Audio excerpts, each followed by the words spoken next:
Like I told you earlier, Mike and Christy Stahl and I had dinner with Bob, and I came home last night, and I thought I got to get my thoughts together what I'm going to say. And so, like a good look up on Wikipedia and find out about a person. So you Google Bob Drury.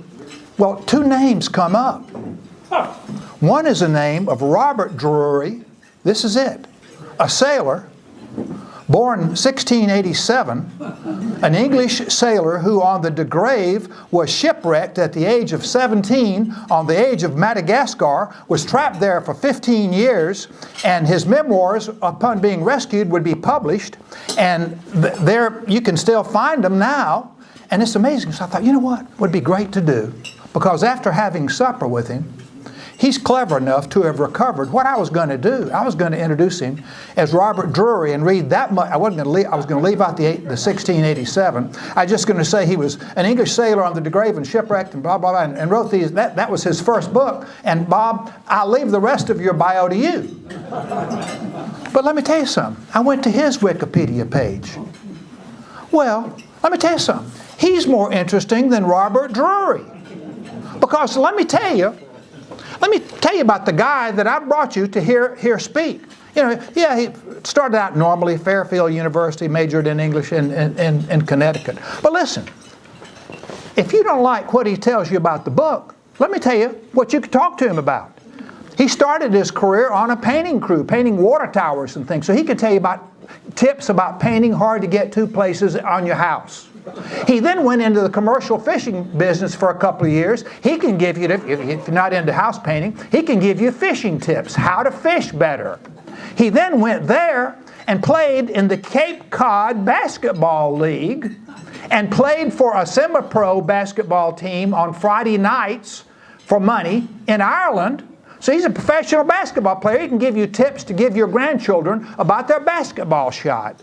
He then went from there to being a newspaper writer, and upon selling his first article for $20, he then went with the New York Post and became a sports writer, and he can give you all kinds of good trivia that'll help you win your trivia game at the bar about the Giants, the Jets, the Knicks. He's got it all. So you can use him for this. He then, and yet, this is like a Ronco commercial, and yet there is more. He was a war correspondent. He's been to Iraq, Darfur, Afghanistan, Liberia, Belfast, Haiti, and Sarajevo. He's written articles for the New York Times, the Vanity Fair, Men's Journal, GQ, Men's Health. He's written 15 books. And to prove that he's more interesting than Robert, Bob's Wikipedia page is 3 pages and is footnoted. Robert's is 2 pages and has no footnotes, so who knows if it's even true or not. So I'm very pleased to introduce to you Bob Drury. Thanks for being with us.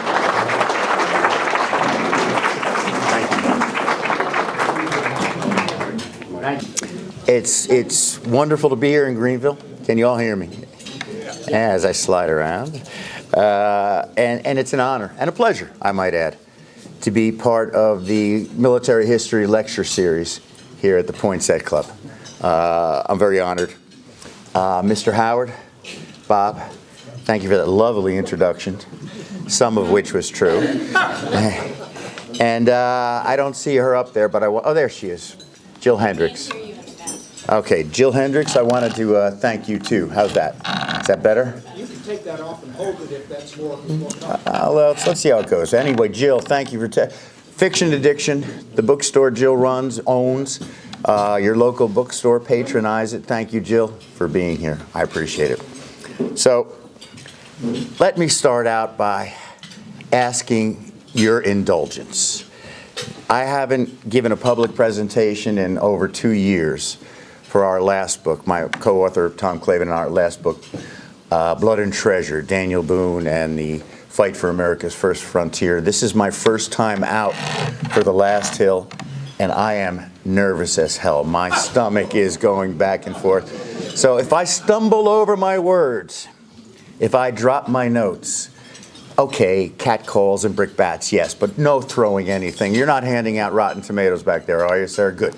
No, thank you. So, anyway, Now, I'm well aware that the 4 most important words in a public speaker's vocabulary are, and so, in conclusion.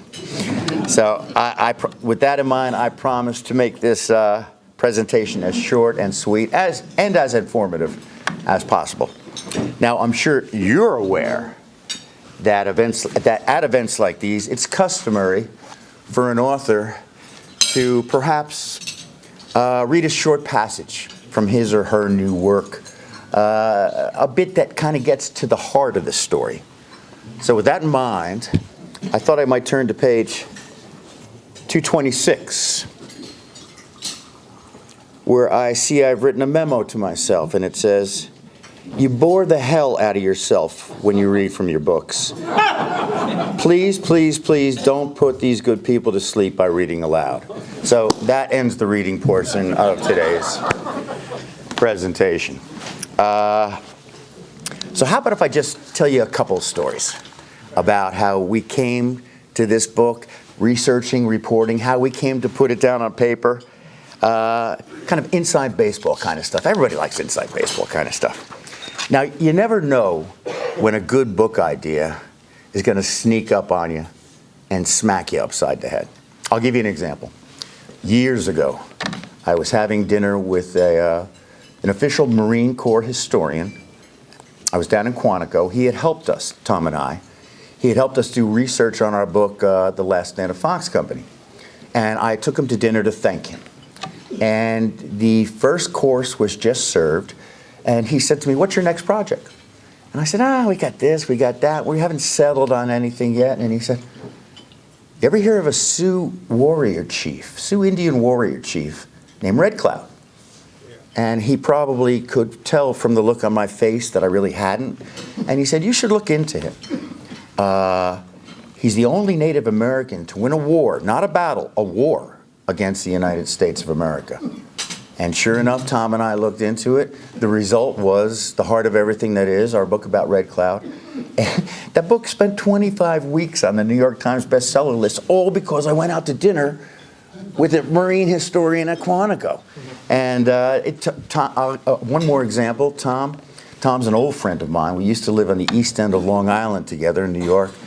And I had just gotten back from Alaska. This was around 2000. Where I had lived for most of the year with a pararescue jumping team. I was writing a book about them. And Tom and I went out to dinner, and he said, what's next? I said, "I don't know. I'm looking around." And he said he had just finished researching an article, a magazine article, which he turned into a book, about a fishing boat that went down off the East End, off Montauk. Tom lives out that way, and I did at the time. And he said, "I was down in the National Archives, and they had just declassified," I happened to stumble across it, "they had just declassified the court of inquiry that the U.S. Navy held when in 1944 the famous Admiral William Bull Halsey sailed the entire Pacific Fleet into the worst typhoon of the 20th century. The destroyers were turning turtle, breaking in half, more men dead than at Wake Island. It was just a total disaster. Halsey was acquitted is not the word. He was let off. But, and I said, "Tom, I can't steal this idea from you." And that is how we began our collaboration. That was the first book Tom and I wrote together. So, as it happened, several years ago, we're just kind of putting the finishing touches on the Daniel Boone book, Blood and Treasure. And I'm having a beer with a friend of mine. He's a former lieutenant colonel in the Army, artillery officer. And I forget what military disaster of the day we were discussing. It's probably something in Iraq, Afghanistan. And suddenly he throws up his hands and he says, "It reminds me of the debacle in the Hurtgen forest." And I was like, well, first of all, I should say, he was a crusty old lieutenant colonel, retired. He did not say debacle. In fact, I think the phrase he used started with the word cluster.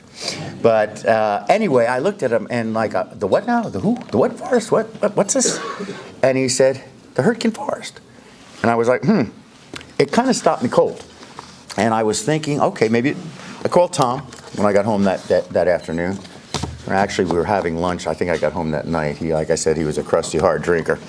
And I I said, Tom, I don't know anything about the Hurtgen Forest. You? And he said, no. I said, you know, maybe it's worth some cursory research to look into it. And man, were we rewarded. The fight in the Hurtgen Forest had everything. Undaunted courage from GIs, personal sacrifice, a lot of blood and gore, a lot. I mean, we're talking body parts strewn across the forest floor, GIs fused together from direct artillery hits, the pervasive stench of gas gangrene emitting from the thousands of dead and dying Americans. I should take this point to say, I think last week there was a review in the Wall Street Journal, I believe, the reviewer, and I happen to agree with him, he said, the last hill is not for the faint of heart or the queasy of stomach. So I'm just putting that right out there for all of you right now. So it was all the German defenders of the Hurtgen Forest, the Wehrmacht. They called it the Grüne Halle, green hell. And it was a green hell. But what it did not have, as Tom and I got further and further into this research, it didn't have a through line. It didn't have a narrative. And so I pulled out my official United States War Department history of the Siegfried Line on the German-Belgian frontier for the fall of 1944. And yes, I am the kind of nerd that has the official United States military history for the Siegfried Line in the fall of 1944 on my home bookshelf. And the book, by the way, is a real doorstop. It was written in 1963 by the United States Army's chief military historian, Charles McGrath was his name, was his name. And just coincidentally, Charles McGrath had fought through the Hurtgen Forest as an infantry captain in the fall of 1944. And I mean, as I mentioned before, the fight was a real meat grinder. And this historian, MacDonald, he pulled no punches in explaining how we, meaning the United States Army, the Allies, there were some Brits involved too, we were on the verge of, excuse my French, getting our asses kicked in the Hurtgen Forest. So, I mean, the Wehrmacht, the soldiers from the Wehrmacht, we didn't realize, from Eisenhower on down, we didn't realize they were defending the homeland. They weren't, however much they celebrated in the capture of Brussels or Paris or Antwerp, now they are defending the Vaterland. And they had orders direct from Hitler to, let me make sure I get this quote straight, you are to stand to the last man and the last cartridge, stand or die. That was the word Hitler sent out to his troops on the border of Germany. And so across the 70 square mile, dank and dreary and snowy and gloomy forest, the Battle of the Hurtgen Forest was like something out of the imagination of the Brothers Grimm, only a lot darker, a lot more blood, as I mentioned. And the ultimate objective of this battle was to take Hill 400. Now, that's its height in meters. Hill 400 was on the eastern edge of the forest, and from atop Hill 400, the German artillery spotters were constantly raining down a continuous, murderous fire, cannon fire. And to that effect, the United States had sent regiments from 4 different divisions into the Hurtgen. And that totaled 50,000 men. And of those 50,000 men, 15,000 became casualties. And as MacDonald himself wrote, and this kind of gripped me, he said, the assault, the most general assault, 1 man down for every 3 feet gained. Think of it. It's across a 10-mile line. One man down. I just went 3 feet. Another man down. Another man down. 15,000 casualties. So, as you are probably thinking and imagining right now, it's no wonder nobody ever heard of the Battle of the Hurtgen Forest. Historians, writers, they want to jump right from D-Day to the Battle of the Bulge. They don't care what's in the middle, especially the Hurtgen Forest, maybe the liberation of Paris. That's always a good story. But all in all, It was not the most uplifting of stories. Historians had recognized this. Popular authors such as Tom Clavin and myself had recognized this. And frankly, that's pretty much how Tom and I were feeling about this idea. I mean, who wants to read about this? It's depressing. But then, I'm reading on in McDonald, and I come across this a brief mention, almost an aside, a couple of paragraphs about this battered Ranger Battalion, already down to 400 officers, non-coms, and enlisted men, and they had proven themselves during the Normandy invasion. They had proven themselves during the post-Normandy, the post-invasion battle for the Brittany Peninsula. They had almost single-handedly taken these outposts around Brest, which was the city where the Germans were holding out. And so as a last resort, Eisenhower and his chiefs, they said, let's send the Rangers. Let's send these 400 Rangers into the Hurtgen forest, see if they could turn the tide. I'm like, ooh, this is interesting, the Rangers. So, and as it turned out, this small outfit of special operators, they actually ended up succeeding where thousands and thousands of GIs before them had been pushed back or stalled completely. That is, they indeed captured Hill 400, and they held it for a while. And what you can imagine, just when I'm digging into this is the inside baseball part I was talking. I'm digging into this, and choose your own metaphor. You know, alarm bells going off, antenna going up. I reread and reread those paragraphs about the 2nd Ranger Battalion. And I said, hey, we got something here. We got something here. This is catching my attention. So, I mean, I was certainly cognizant of small unit fighting in World War II. I mean, I grew up in an era of Merrill's Marauders, the movie Merrill's Marauders. Remember, Jeff Chandler played Frank Merrill, and a guerrilla unit operating out of Burma. And television shows like The Rat Pack. Anybody remember The Rat Pack? It was in black and white. Well, that was a thinly disguised version of Darby's Rangers, the first Rangers to fight in World War II. Their commander was William O. Darby. That's how they got their name. And they were operating, Darby's Rangers were operating behind the lines in North Africa, blowing up fuel dumps and the like, belonging to the Desert Fox, Erwin Rommel, the famed commander of the Afrika Corps. So these lightning strike in and out clandestine operators, they were the brainchild of the U.S. Army Chief of Staff, General George C. Marshall. It was in April of 1942, Marshall made a visit to London to confer with Churchill. And while Marshall was there, Churchill strongly suggested that the United States stand up units like his beloved commandos. Churchill loved special operations.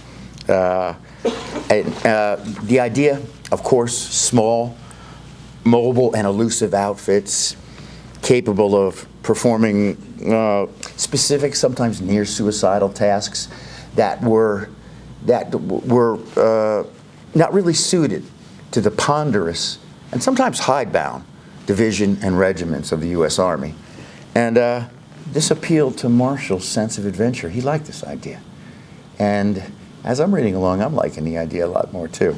So now, despite the fact that most Army officers, besides Marshall, looked at Special Forces as a sideshow, they're just going to take our best officers away, they're just going to cost us more money. No. U.S. Grant, that was the template, pound, pound, pound across the plains of Europe. But Marshall said no. He was just struck by the audaciousness of it all. So he tasked one of his most ferocious generals, Lucian B. Truscott, with standing up these Ranger battalions from scratch. Oh, and by the way, it was then Major General Dwight D. Eisenhower, still working stateside in the War Department's planning department, who suggested to Truscott, you know, the name commandos, they didn't have a name for these units. the name Commandos it's a little bit too British. Let's give an American name. So Eisenhower wrote to Truscott saying, let's call them Rangers. Let's call them Rangers after Robert Rogers' Rangers, who less than 2 centuries earlier had made such a name for themselves as backwoods fighters during the French and Indian War. And Truscott liked the idea. And he decided that his American Rangers, his Ranger battalions, they were going to be smaller, they were going to be faster, they were going to be, and his motto, and I have to look down and read this because I love his motto for the American Rangers: speed, vigor, and violence. I mean, you can't beat speed, vigor, and violence. It's what my wife does to me. So this is all to say, this is kind of a long-winded lead-up, I'm sorry, that yes, I knew about Merrill's Marauders in Southeast Asia, and yes, I knew about Darby's Rangers in North Africa. I was aware of them. But I got to thinking, man, we got Ranger boots on the ground in the European theater of operation. Against what was left of Hitler's most ferocious fighters defending the fatherland. So the next step, of course, for Tom and I was to answer the question posed by the famed duo of Butch Cassidy and Sundance Kid. Who are these guys? Who are these few hundred bedraggled and dirty and beaten down Rangers who could take a hill that thousands of GIs before them could not take? Now, Tom and I, we've always found that the answer to that question comes down to 2 words: contemporaneous writings. If you're a popular historian like I am, you cannot go wrong with journals, with diaries, with letters to home. They're the meat and potatoes of what Tom and I do, and they bring to life what we think is kind of our genre, writing about ordinary men who rise to extraordinary circumstances. Where am I here? Oh, okay, right, all right. So our first big break, so to speak, was as we're digging through the 2nd Battalion Commander's papers. The 2nd Battalion's commander was Lieutenant Colonel James Earl Rudder. Big Jim, his troopers took to calling him, behind his back, of course. And he had left his papers to the University of Texas. Now, Big Jim had played football at Texas A&M. He had anchored All-American. He was a center. He had anchored the offensive line. And this was, again, in the era of leather helmets and no face masks. And Big Jim came in and he rode his Rangers hard, constantly culling, but he would not ask his men to do anything that he wouldn't do himself. Whether it was 80-mile speed marches, whether it was obstacle course, he was right out there with them next to him, and of course they came to love him. And so our first big break, when we're going through Big Jim's papers, is we find that he was an inherent letter writer. While he was stateside, not so much in Europe, but he wrote almost every day to his wife, Margaret, who her nickname was Chick. And Dear Chick. I almost thought that would be a good title for the book in the beginning, Dear Chick.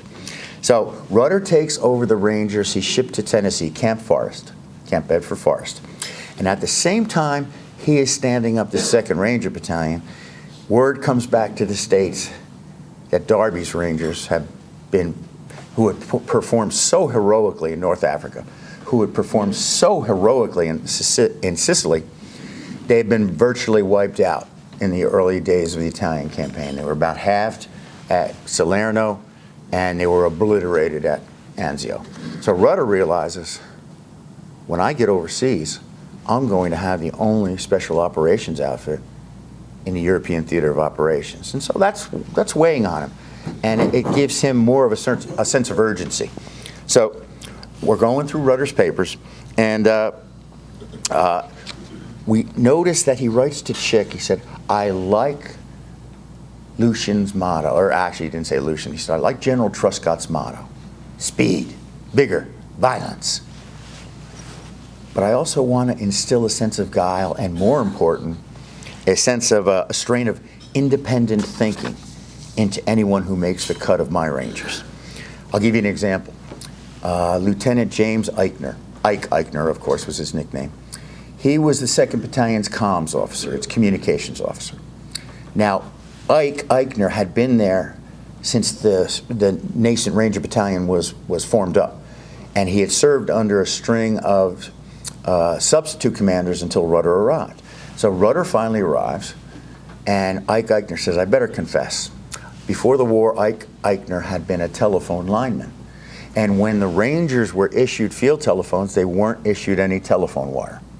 So Ike Eichner confesses to Rudder, I led a midnight raid on the Camp Forest supply shed, and I stole all this. And he shows Rudder, he's got all this telephone wire stashed. So Rudder gives him a mild dressing down, and then that night writes to Chick, this is exactly the kind of man I want under my command. So anyway, so we discover through Rudder's papers that this is the way he treats a guy like Ike Eichner. There's many more examples. We're also reading his letters to Chick. We're also reading Colonel Rudder's letters to Chick, and we discovered that he had exhorted one of his lieutenants, the Fool Lieutenant. That was his nickname because he volunteered to lead so many patrols behind German lines. They started calling him the Fool Lieutenant. And he had exhorted Bob Edlin, who he kind of, over the course of the war, Edlin became his surrogate son. And he said to Edlin right after the war, you got to put your memories to paper. You got to put them down on paper. And sure enough, Edlin did. And we found these 2 elderly sisters in Minnesota who had transcribed Edlin's memories. We got a hold of them. They still had the transcript. We're like, this is great.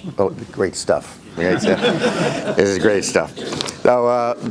So, and then in another one of Rudder's letters to Chick, he described how he wanted one of his platoon sergeants. Is it working? Yes, sir. One of his platoon. Ooh. Ew. Yeah. But my feet have never ever touched the street before. So, all right, give me 1 minute while I hook this back in. So where I left you was in Rudder's letters to Chick, his wife. Here we go. So he wanted to put his staff sergeant, Len Lamel, in for the Medal of Honor for his actions on D-Day at Normandy Beach. And you'll read about, those of you who bought the book, you'll read about those actions. You're not exaggerating if you say that Len Lamel might have saved the Allied landings, the entire Allied landings. But anyway, Lamel, in the letters, he writes to Chick, Rudder does, but Lamel talked me out of it. Talked him out of it. See, Len Lamel knew that any soldier, sailor, Marine who is awarded the Medal of Honor is immediately taken out of a combat posting. The United States is not going to risk a Medal of Honor recipient killed or worse, captured and paraded about by the enemy. And Lamel knew that rule. He didn't want to go. He wanted to stay and fight. I mean, this is the kind of personal stuff that makes a narrative. So anyway, it turns out, I'm looking into who's this guy, Len Lamel. Turns out the Medal of Honor doesn't turn it down, but dissuades his commanding officer from giving it to him or from putting him in for it. Turns out Len Lamel grew up and after the war returned to a community that's only a couple of towns away from me on the Jersey Shore. So I start doing some digging into Len Lamel, and another retired Army colonel in the same town, who's still alive, it turns out that he has put together a years-long campaign to get Len Lamel awarded the Medal of Honor, not for his actions on Normandy, but for his actions on Hill 400. I'm like, wow, two seemingly Medal of Honor worthy actions. I mean, who is this guy? So I made arrangements to have coffee with Paul Zygo. That was the retired colonel. he was an amateur historian, and he had put together all this stuff. And I met him, I tracked him down, made arrangements to meet him in a coffee shop. And the minute he walked into the coffee shop with this giant briefcase, opened it up, and took out a stack of papers this big, I said, "We've hit the mother lode here. We got it." It turns out that, sure enough, Colonel Zygo had collected letters from dozens of Lammel's since deceased battalion mates, detailing not only Lammel's actions, but also their own personal feelings and what they went through, from Camp Forest to practicing on the Dover Cliffs for the D-Day invasion, through the D-Day invasion, through the Brittany campaign, and of course through the Hurtgen Forest. So Colonel Zygo was nice enough, and I said, I will Xerox these, I will get you back all your originals. He said, "Take them, I trust you." So I get home that afternoon, I called Tom, I said, "We've hit the mother lode here." And he said, "Hold on." Then he gives me a 1-2 punch. It turns out that, remember Ike Eichner, the comms officer who stole the telephone wire? Well, Ike Eichner made it his task post-war to become the 2nd Battalion's unofficial historian. And it turns out Ike Eichner was something of a pack rat. And he saved every communique and every letter and before his death, he had donated all this material, 6 feet, linear 6 feet of boxes, to the Army War College in Carlisle, Pennsylvania. So I called Carlisle. I have a connection down there from previous books. He said, "Yeah, I got that. You can come down and see it." I'm like, "Whoa, we're getting someplace here." But remember I said Tom gave me a 1-2 punch? Well, Eichner's papers were the 1. And the 2 was, Tom tells me he's tracked down the only living son of the 2nd Ranger Battalion surgeon. Dr. Walter E. Block was the surgeon's name. Doc Block, naturally they called him. And get this, Tom says, Doc Block's son Jeffrey, well, he still has a copy of his father's handwritten diary that takes them all the way through Europe. And we're like, and he's willing to Xerox it and send it to us. And I'm like, oh man. Well, from there, the floodgates were just open. Like Hansel and Gretel following those breadcrumbs. I told you last night I wouldn't be able to say that word, breadcrumb. Like Hansel and Gretel following the breadcrumbs. Tom and I, we tracked down more than a few memoirs that Rangers had self-published after the war. We even found a ribald, very lewd, unofficial battalion diary that 3 Rangers had kept as they slogged through France, Belgium, and then into Germany. And then, of course, all this personal stuff, once again, contemporaneous writings, all this personal stuff was further informed by the research we did with everything from scores of official after-action reports and official newsletters and all the World War II biographies and autobiographies. And, but the personal contemporaneous stuff, that allowed us to track the most intimate and valorous movements of the 2nd Ranger Battalion, Rudder's Rangers, as they came to be known, as they slogged east through Europe from Normandy Beach to the German border. And these are the stories that constitute the narrative, the heart of the narrative of The Last Hill. I mean, you got the wounded Len Lammel, a Mauser rifle bullet lodged in his side, perhaps saving the D-Day invasion with his bravery and quick thinking atop the cliffs of Pointe-du-Hoc. And then doing it again on the heights of Hill 400. When you read the book, I'll let you decide if he deserved the Medal of Honor for either engagement. And the Full Lieutenant Bob Edlin leading a four-man Ranger patrol that captured 1,000 Germans without firing a shot. What they did do, and I'm sorry, I know there are women and children here, but how he did it, he got into the commander's office and he shoved a grenade right in here. And he said, "You're going to surrender or you're not." And the German said, he was a paratrooper, you know, Edlin didn't like him. He was brusque and he thought he was looking down at the dirty Ranger lieutenant until Edlin did this. And then he said, "Okay, all right, okay." Edlin and his 3 men captured the Locris Battery, which was the most ferocious and dangerous artillery placement on the Brittany Peninsula, right outside of Brest. I mean, those two I mentioned earlier. I'm thinking right now of the immense physical strength of the Dog Company commander, Captain Harold the Duke Slater. I mean, the Duke, even his name swaggered. The Duke was blown off his landing craft about a half-mile from the beach in Normandy. And when 7 days later the fight's over and the Rangers are kind of going through their dead compatriots' bully sacks, and they find, well, what they would do is they would send home anything appropriate. But if they found anything, lewd playing cards, pin-up calendars, they would keep that for themselves. They'd divvy it up among the company.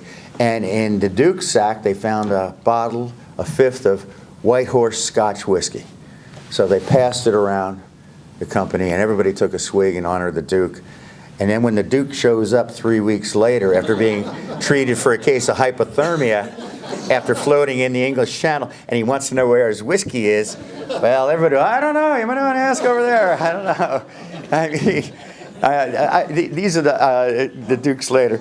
I'm thinking about the 1,000-mile journey on foot that Fox Company's Captain Otto Big Stoop Masny made after he escaped from a German POW camp. I'm thinking about the unnatural climbing ability of Herman Bubby Stein, New York City kid, who learned to climb up Westchester County, and he scampered up the sheer cliff face of Pointe-du-Hoc wearing his Mae West lifesaver, his lifesaver. And then 40 years later, at a commemorative ceremony, he did it again in his 60s. And he actually there was a Green Beret squad there to reenact. Bubby Stein beat the Green Berets up. He was 65, all these Green Berets. I'm thinking of the chilling journey across Omaha Beach, made by Easy Company's Lieutenant Ralph Garnson. Tom Hanks admitted in interviews that he based his character from Saving Private Ryan on Lieutenant Ralph Garnson.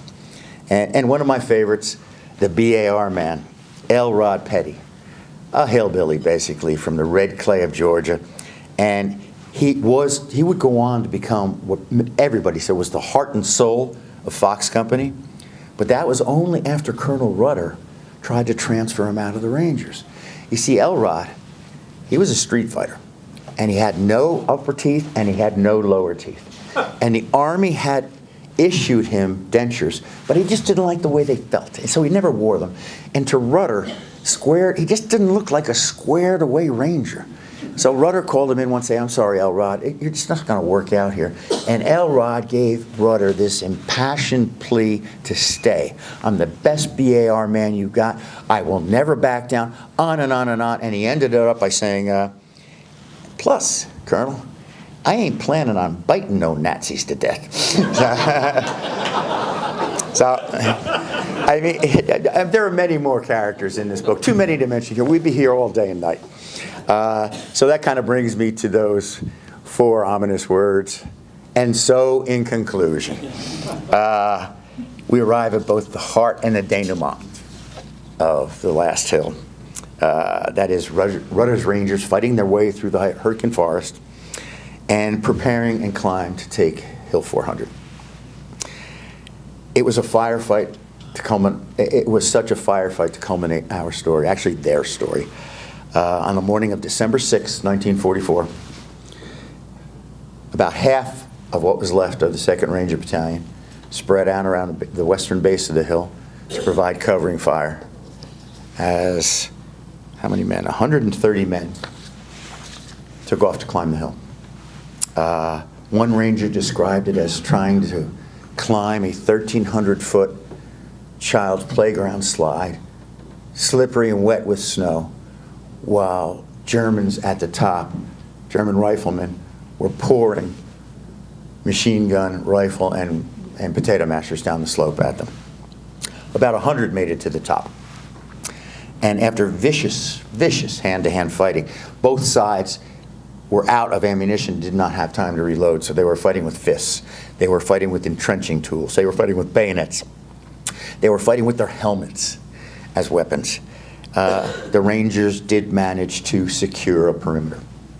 And as the day wore on, and as they withstood counterattack after counterattack, in between continuous shelling from the Germans, who did not want to give up this hill. They did not want the Americans in Germany, and they knew this hill was the key to it. And the Rangers could receive no reinforcements because the Germans were also attacking the surrounding area from all sides. By the next day, these 100 men, these 100 Rangers, they were down to 50. And then by that afternoon, they were down to 30. And then, facing massive counterattacks, the only officer still standing is the twice wounded Len Lamel. They were down to, Lamel took a head count.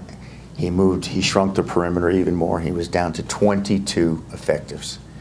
And those included men who had crawled out of a makeshift aid station and picked up their weapons, deciding they'd rather die on the line than be captured by the Germans. So they're watching. 36 hours they're on this hill, and they're watching the Germans mass at the base of the hill for one final counterattack, these 22 men. And they notice that the Germans are it's not only the regular German Wehrmacht, but they've been reinforced by the elite paratroopers. Anyone speaks German here, the Fallschirmjäger, the elite paratrooper force. And word spread along the shrunken Ranger perimeter, passed from man to man. A vow was made, a vow that every Ranger who survived remembered to his dying day. And it was, hell, if you want to know what that vow was, you got to read the damn book. Thank you very much. Thank you very much. I appreciate it. Thank you. Thank you. But I'll take questions, but you know what? Since we have a kind of a military audience here, I don't usually do this, but can I add a personal postscript? As Bob alluded to when he was introducing I reported for nearly 20 years from overseas, filing stories from hellholes around the globe. Hell, I took a bullet in my leg in Afghanistan. I got shrapnel from Sarajevo. I was blown off a Pave-Hawk helicopter outside of Fallujah. And eventually, I had part of my spine taken out.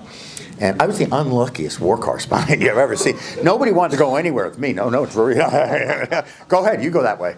So, but I guess whenever I wound up in a theater where American servicemen and women, whether they be soldiers, sailors, airmen, Marines, wherever they were, I'm here to assure you that, what's the word I'm looking for, the sand, the grit, I guess are the two best words. The sand and the grit exhibited by the 2nd Battalion Rangers in the Hurtgen Forest and previous and beyond. Well, our uniformed boys and girls today, and they all look like boys and girls to me, I'm so old, but those servicemen and those servicewomen, they have the same sand and grit, and we should all be proud of that. Thank you. Thank you.